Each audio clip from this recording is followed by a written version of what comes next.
দেখো রাজীব কি করছে ইয়ারিকার জন্য, কত বড় প্রেজেন্ট। Thank you. তোমার হাতে কি ইয়ারিকা? কে দিয়েছে?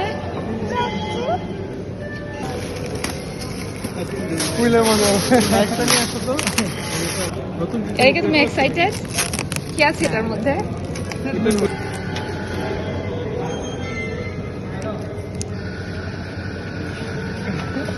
এত গিফট।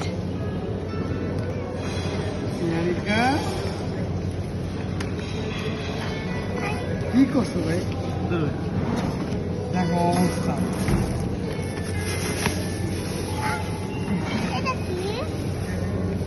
ওটাও একটা লাইট জ্বলে, ফ্যান চলে।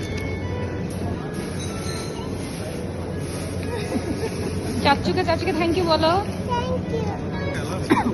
এই যে এটা না কেউ চাইছিল। আমার কাছে অনেক বাচ্চা আছে। ও বললো কিন্তু যে এটা আমি চাইছিলাম। ও এজন্য বলতো যেটা আমি চাইছিলাম। এখন সব খালি রেখে দাও না। আরে আমার কাছে কেচি আছে। হ্যাঁ আবার কিনে দিয়েছো কেচি। আমি একটা তুমি কম দিবি, সাথে রুটি এগুলো